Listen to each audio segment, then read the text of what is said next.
आपका राजस्थान बोर्ड माध्यमिक शिक्षा बोर्ड का जो पेपर हुआ है सामाजिक विज्ञान का, और जो मैंने क्वेश्चन करवाए थे लगभग जो है 85% वहीं से क्वेश्चन पूछे गए हैं, है ना। जो मैंने आपको क्वेश्चन करवाया 3 वीडियो दी थे, 3 में से मैं झूठ नहीं बोलता हूँ, मेरा 100% पेपर फंसा है, लेकिन 85 जो है हमारा वही फंसा है। आप जो है पीछे वाली वीडियो जाके देख भी सकते हो। तो हम बात करने वाले हैं यहाँ पे सामाजिक विज्ञान का पेपर हुआ है, सभी क्वेश्चन के हम देखने वाले हैं आपके आंसर की, और सभी का सोल्यूशन बताएंगे। पेपर का जो लेवल है वो मॉडरेट लेवल का था, यानी कि ना ज्यादा इजी था ना ज्यादा हार्ड था, जो लगभग जो क्वेश्चन है वो आपको आ रहे थे। स्टार्ट करते हैं पहले क्वेश्चन से। आपको भी अपने आंसर कमेंट में कमेंट करने। सबसे पहले देख लेते हैं सेक्शन ए, जो आपके थे ऑप्शनल वाले क्वेश्चन, है ना। हिंदी मीडियम और इंग्लिश मीडियम दोनों के अंदर हम आंसर देखेंगे, कोई दिक्कत वाली बात नहीं है। ओके, हाँ ठीक है। पहला क्वेश्चन देखते हैं। पहला क्वेश्चन देख पा रहे हो यहाँ पे क्या है? हाँ, जूसपी ये वाला है आपका। जूसपी मैथ्सनी किस देश के प्रसिद्ध क्रांतिकारी थे? आपके फटाफट कमेंट आने चाहिए ना, आपके फटाफट कमेंट आने चाहिए कि आपने आंसर लिखा है पहले का पहला। Sir please first. सर आपकी आवाज कम आ रही है। अब आवाज सही आ रही है क्या? आवाज सही आ रही है? कमेंट कर दीजिए आवाज सही आ रही नहीं आ रही। थोड़ा माइक पास में लगा लेता हूँ, है ना। ये लो, अब माइक मेरे पास में लगा दिया है। चलिए मैं बताता हूँ इसका आंसर। इसका आंसर जो बच्चे कमेंट कर रहे हैं ए बी सी डी कुछ नहीं होगा इसका आंसर। इसका आंसर आपका होगा C, Italy. Italy is the right answer, Italy सही आंसर है। नेक्स्ट क्वेश्चन देखते हैं आपका क्या है। आपको भी कमेंट करने, आपको आंसर देना कमेंट के साथ में, क्वेश्चन नंबर के साथ में, पहले का सी, है ना। कुछ क्वेश्चन में अगर गलत बता दूं तो आपको वो सही कर लेना, कोई दिक्कत वाली बात नहीं। मुझे कमेंट कर देना कि आपने सर इसका गलत बता दिया, क्योंकि मैं भगवान हूं नहीं, है ना। एक बार कमेंट कर दीजिए आवाज सही आ रही है, क्योंकि कुछ बच्चे कह रहे आवाज सही नहीं आ रही। नेक्स्ट, द्वितीय विश्व युद्ध में निम्न में से कौन सा राष्ट्र दूरी शक्तियों में सम्मिलित नहीं था? तो कौन सा राष्ट्र नहीं था? वो तो आपका ब्रिटेन नहीं था ना, बाकी सब नाजी जर्मनी था, जापान था, इटली था, लेकिन आपका ये नहीं था ना। नेक्स्ट देख पा रहे हो, मुंबई में पहली कपड़ा मिल किस वर्ष लगी थी? तो ये आपकी कब लगी थी? ये आपकी लगी थी 1854 में। बी आंसर सही हो जाएगा, ठीक है। 1854 बी आंसर बिल्कुल सही आंसर है इसका। ओके, नेक्स्ट क्वेश्चन देखते हैं। नेक्स्ट क्वेश्चन देख पा रहे हो आप स्क्रीन पर, 4 नंबर क्वेश्चन देख पा रहे हो क्या है?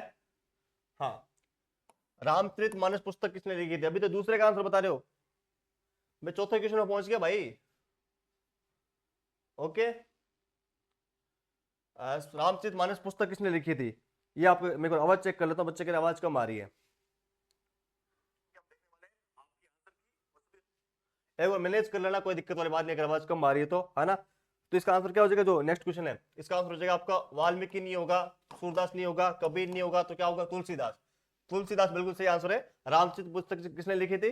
तुलसीदास ने लिखी थी। फोर्थ का डी, बहुत बढ़िया। आवाज सही आ रही है कमेंट करो, जिस यस लिख दो, जिसको भी लग रहा है आवाज सही आ रही है ना, यस लिख दो, एक बार कंफर्म कर दो। फालतू मेहनत तो नहीं कर रहा हूं मैं यहाँ पे। हाँ, 5वां क्वेश्चन है, शब्द वेलम का अर्थ क्या होता है? शब्द वेलम का अर्थ क्या होता है? तो इसका अर्थ क्या होता है? इसका होता है चरम पत्र। आपका बी ऑप्शन सही है, चरम पत्र बिल्कुल सही आंसर, ऑप्शन बी। सर आवाज नहीं आ रही लगता है, मुझे लगता है गलत बता, मुझे तो आवाज आ रही है भाई, है ना। नेक्स्ट देखते हैं, नेक्स्ट क्या है आपका? पौधों को पहली बार सुरक्षित जातियों की सूची में कब शामिल किया? कमेंट सभी करो, है ना। कमेंट, आप चैनल को सब्सक्राइब करोगे तभी आप कमेंट कर पाओगे, तो कमेंट करोगे तो मुझे पता लगेगा लाइव सही चल रही है कि नहीं चल रही है, ठीक है। नेक्स्ट देखते हैं, पौधों को पहली बार सुरक्षित जातियों की सूची में कब शामिल किया गया था? तो कब शामिल किया गया था? तो ये किया गया था 1994 में, है ना। ये आपका डी ऑप्शन बिल्कुल सही आंसर हो जाएगा। नेक्स्ट देखते हैं, इंग्लिश मीडियम वाले भी मिला सकते हो, डी यहाँ पे इसका आंसर हो जाएगा, ठीक है। नेक्स्ट है, कर्तन दहन कृषि को आंध्र प्रदेश में किस नाम से जाना जाता है? तो किस नाम से जाना जाता है? जो क्वेश्चन नंबर 7 है, इसका जो आंसर क्या हो जाएगा आपका? वो आपका हो जाएगा वालरे। वालरे नहीं होगा इसका answer, Podu. Podu B answer चाहिए इसका ना, पोडू। पोडू के नाम से जाना जाता है। अगला क्वेश्चन देखते हैं फटाफट से, क्या क्वेश्चन है? क्वेश्चन नंबर 8, निम्न में से ए धातु खनिज पूछा है कि ए धातु खनिज कौन सा है? तो ए धातु खनिज आपका अब्रक, ऑप्शन नंबर सी सही है। अब्रक जो है इसका आंसर हो जाएगा, अब्रक इज द राइट आंसर, अब्रक सही आंसर है, ठीक है। नेक्स्ट क्वेश्चन देखते हैं। नेक्स्ट क्वेश्चन क्या है आपके सामने देख पा रहे हो, भारत की समुद्री तट रेखा की लंबाई कितनी है? तो भारतीय समुद्री तट रेखा की लंबाई जो है वो आपकी हो जाएगी, डी ऑप्शन सही है ना, 7516.6 किलोमीटर इसका जो है बिल्कुल सही आंसर है। इतना जल्दी आपको आंसर कोई नहीं करवाएगा, है ना। अगला है, देख पा रहे हो, निम्न में से किस देश की सीमा बेल्जियम से लगती है? तो किस देश की सीमा लगती है? वो आपकी लगती है फ्रांस। फ्रांस की जो सीमा है वो आपकी बेल्जियम से लगती है। नेक्स्ट है, भारत में जो है सर्वाधिक कौन सी भाषा बोली जाती है? तो ये तो सभी को पता है, ये सबसे ज्यादा कौन सी भाषा बोली जाती है? हिंदी बोली जाती है ना, हिंदी बोली जाती है, सही आंसर है। मजे लो सर, क्यों टेंशन दे रहे हो? मैं आपको टेंशन क्यों दे रहा हूं भाई? मैं आपको टेंशन क्यों दूंगा? ये बताओ। नेक्स्ट है भारतीय संविधान में पुलिस किस सूची के अंतर्गत है? तो भारतीय संविधान के अंदर जो पुलिस है वो आपकी किस सूची के अंदर है? वो आपकी राज्य सूची के अंदर। ठीक है, भाषा भी आपकी राज्य सूची के अंदर है और पुलिस भी जो है आपकी राज्य सूची के अंदर है। ये आपका सही आंसर है, ये मैंने इंपॉर्टेंट क्वेश्चन की वीडियो में बताया भी था। नेक्स्ट देख रहे हो, निम्न में से कौन सा दल राष्ट्रीय जनतांत्रिक गठबंधन का हिस्सा है? तो कौन सा दल है, आपको फटाफट से कमेंट करना है। आपके सामने ऑप्शन है ना, भारतीय जनता पार्टी यानी कि बीजेपी जो राजस्थान के अंदर है ना, आप किसको वोट देके सही से कमेंट करना है ना, कमेंट नहीं कर रहे हो फटाफट से, है ना। ये ऑप्शन हो जाएगा भारतीय जनता पार्टी। भारतीय जनता पार्टी बिल्कुल सही आंसर है इसका ना। अगला देखते हैं, अगला क्या है।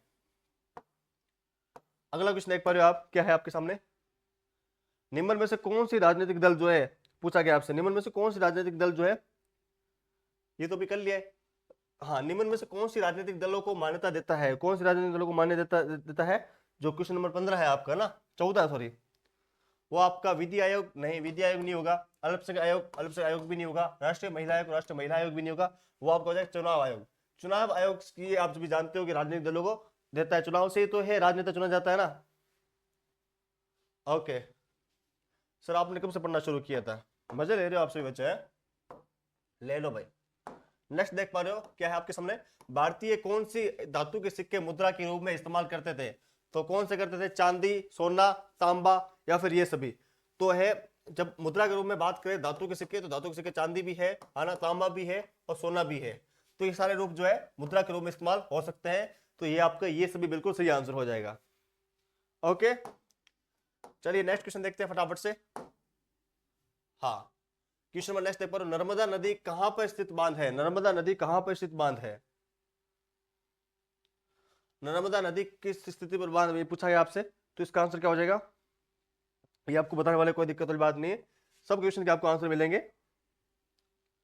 इसका आंसर क्या हो जाएगा? जो क्वेश्चन नंबर 14 है, फटाफट से जो क्वेश्चन का आंसर मुझे कमेंट करेंगे। बिल्कुल, आगे वाला जो पेपर है उसका भी आपको जो है पूरा क्वेश्चन का जो है आपको मिलेगा, पेपर मिलेगा, नो टेंशन, है ना। वो भी बहुत कम रुपए के अंदर। थैंक यू सर, बहुत अच्छा बताते हो।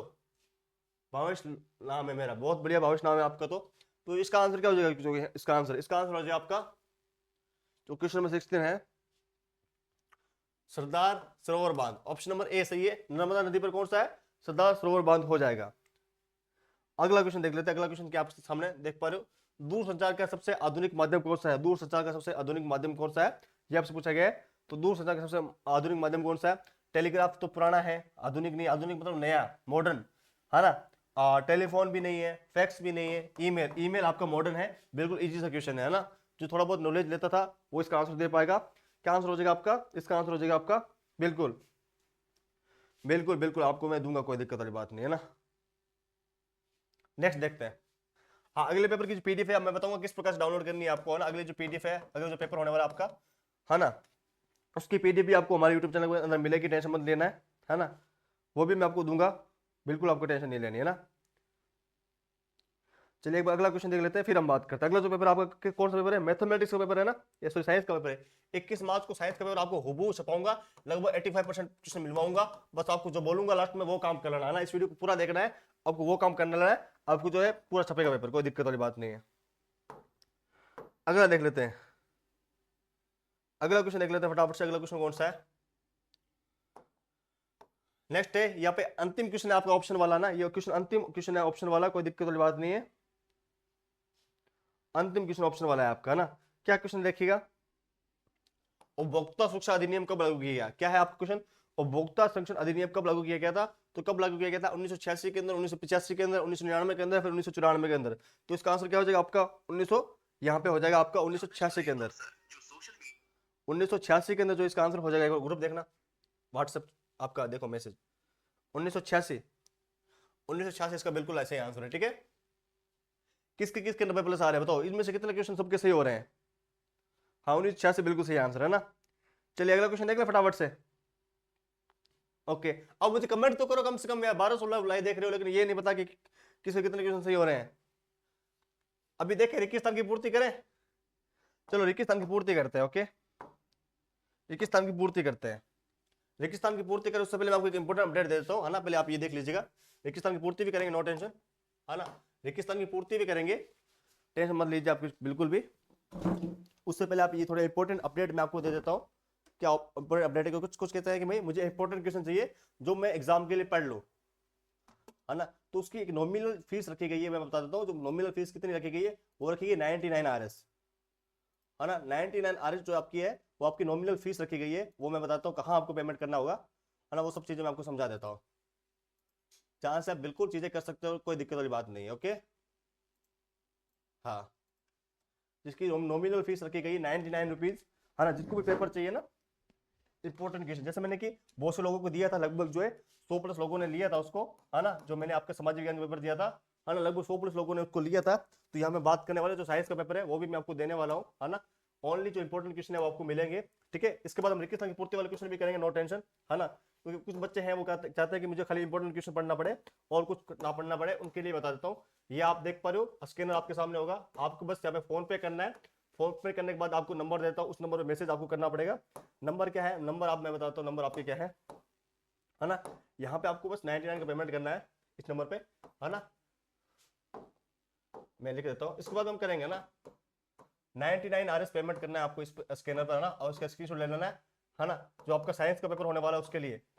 उसके बाद आपको विश्वास भी हो जाएगा मैथ्स का पेपर लेना है कि नहीं लेना, जो इंपॉर्टेंट क्वेश्चन है उसके लिए ना। ऐसे क्वेश्चन है तो लगभग जो आपके 90% जो एग्जाम के अंदर है छपने वाले हैं, लगभग आपके 30-40 क्वेश्चन है ना। तो उसको पढ़ लीजिए, सोल्यूशन के साथ में आपको मिलेगा, कोई दिक्कत वाली बात नहीं है ना। यहाँ पे आपको जो पेमेंट करके जो हमको नंबर दे रहा हूँ, इन नंबर को आपको मैसेज करना है ना, स्क्रीनशॉट 96 605, है ना, 60 603, ये हमारे जो है नंबर है, हेल्पलाइन नंबर है। यहाँ पे आप कॉन्टेक्ट करके स्क्रीनशॉट भेज सकते हो। आपको जो है थोड़ा वेट करना है, 2 घंटे वेट करना है, 2 घंटे के अंदर पेपर मिल जाएगा ना। वैसे हम तुरंत ही दे देते हैं, लेकिन थोड़ा डिले हो जाता है। अगर टीम व्यस्त है तो 2 घंटे के अंदर आपको मिल जाएगा ना। ये हमारे नंबर है, हेल्पलाइन नंबर, आप इन पे कॉन्टेक्ट कर सकते हो। समझ गए बच्चों, जिसको भी चाहिए आप ये नंबर लिख लीजिए ना।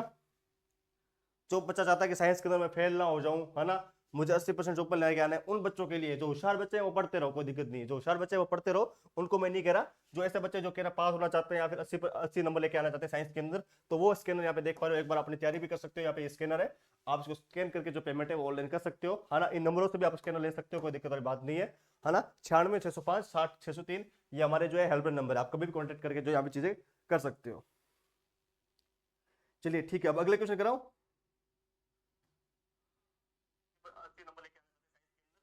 चलिए अगले क्वेश्चन कराते हैं, ठीक है।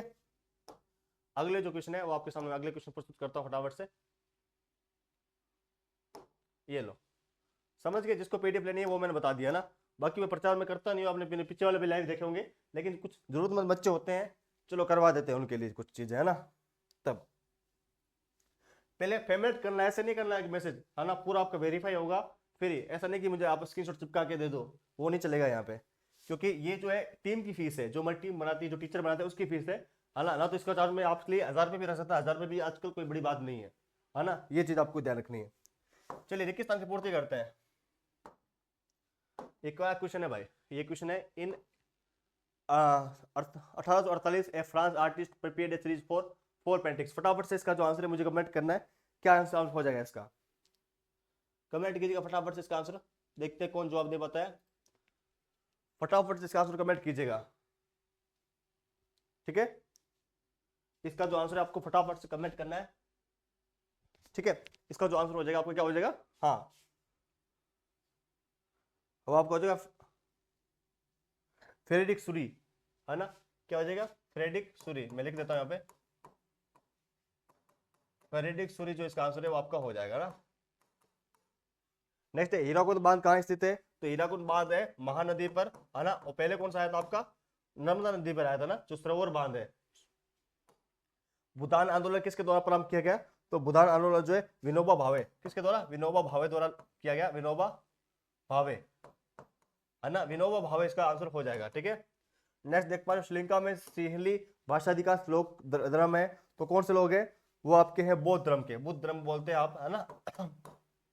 बौद्ध बोल दो या बुद्ध बोल दो, एक ही बात है, बौद्ध धर्म के लोग हैं। नेक्स्ट देखते हैं क्या है आपका, किस क्षेत्र को कृषि और संबंधित क्षेत्र भी कहा जाता है, तो प्राइमरी क्षेत्र, प्राथमिक क्षेत्र कहा जाता है, प्राइमरी क्षेत्र जिसे आप इंग्लिश मीडियम बोलते हो, प्राथमिक। नेक्स्ट है कौन सा एक बड़ा हिस्सा बहुराष्ट्रीय कंपनी द्वारा नियंत्रित किया जाता है, बहुत इंपॉर्टेंट क्वेश्चन, मैंने बताया भी था आपको। तो कौन सा आपका इंडस्ट्रियल एरिया, औद्योगिक एरिया ना, इंडस्ट्रियल एरिया बोलते हैं जैसे आप, औद्योगिक एरिया, ठीक है। ये आपके ऑप्शनल क्वेश्चन थे। नेक्स्ट क्या था देखिए, जो आपको एक पंक्ति में उत्तर या एक शब्द में उत्तर देने थे। जैसे था ब्रिटेन वुड्स सम्मेलन किस देश में हुआ था, तो कहाँ हुआ था, अमेरिका में हुआ था ना, यूनाइटेड स्टेट में हुआ था। नेक्स्ट आता कि क्या है वर्माक्युलर प्रेस एक्ट से आप क्या समझते हैं। 1878 में ब्रिटिश सरकार द्वारा भारतीय भाषाई प्रेस और प्रेस पर सेंसरशिप लागू करने का कानून जो है वो आपका क्या कहलाता है, वर्नाक्युलर प्रेस एक्ट कहलाता है। नेक्स्ट आया था आपका गुलाम अगरी 1871 नामक पुस्तक किसने लिखी थी, किसने लिखी थी, ये लिखी थी ज्योतिबा फुले ने। किसने लिखी थी, ज्योतिबा फुले ने लिखी थी। स्माइल इज ब्यूटीफुल पुस्तक की जांच कीजिए। ये जो जांच है आपकी 1873 में E.F. शूमाकर द्वारा लिखी गई थी, जो कि सतत विकास और विकेंद्रित अर्थव्यवस्था को बढ़ावा देती है। अपने क्षेत्र में चिपको आंदोलन को लागू कीजिए। देखिए पेड़ों को बचाने के लिए, स्थायी समुदायों को जागरूक करने के लिए वृक्षारोपण करनी चाहिए और कटाई पर हमें अवैध प्रतिबंध लगाना चाहिए। रबी फसल का विश्लेषण कीजिए। तो रबी फसल क्या होती है, जिसमें सर्दियों में बोई जाती है और गर्मियों में काटी जाती है, जैसे कि गेहूं, चना, सरसों, है ना, ये लिख सकते हो। लोकतंत्र को आप सबसे बेहतर क्यों मानते हो, कोई एक कारण, क्योंकि लोकतंत्र क्या होता है, नागरिकों को समता और समानता का अधिकार देता है, यानी कि खुला जी सकता है, कोई दिक्कत नहीं है। नेक्स्ट क्वेश्चन आपका लोकतंत्र में बहुमत में किसका सम्मान करने की अपेक्षा की जाती है। इसमें जो है आपका अल्पसंख्यक अधिकारों और मतों के जो है वो आपका सम्मान करने की अपेक्षा की जाती है। आपके मत के अनुसार लोकतंत्र के लिए कोई दो आवश्यक स्थितियां लिखिए। एक तो लिख सकते हो आप स्वतंत्र और निष्पक्ष चुनाव होना चाहिए, दूसरा लिख सकते हो नागरिकों के मौलिक अधिकारों की रक्षा होनी चाहिए। ठीक है, अगला है भारत में करेंसी नोट जारी करने वाली संस्था का नाम लिखिए, तो वो है RBI, भारतीय रिजर्व बैंक। अगला था विश्व व्यापार संगठन का प्रमुख ध्येय कौन सा है, अंतरराष्ट्रीय व्यापार को सुगम बनाना और व्यापार बाधाओं को कम करना। अगला चयन के अधिकार के प्रयोग आप कैसे कर सकते हैं, तो वो आप लिख सकते हो उपभोक्ता अपनी पसंद के उत्पाद या सेवा को चयन करके किसी दुकान के मन चाहे मोबाइल खरीद सकता है ना। ये आपके इसका आंसर थे। नेक्स्ट आपका मैप भी आया था क्या, हाँ ये मैप भी आया था। अमृतसर आपका कहाँ हो जाएगा, पंजाब में। अहमदाबाद कहाँ हो जाएगा आपका, वो आपका हो जाएगा गुजरात के अंदर। ठीक है, इस प्रकार से इसका आंसर होगा। चलिए बात करते हैं अगले क्वेश्चन के बारे में, है ना, जिसको PDF ले लिए फटाफट से ले लीजिएगा, है ना। 99 स्कैनर आपके सामने है।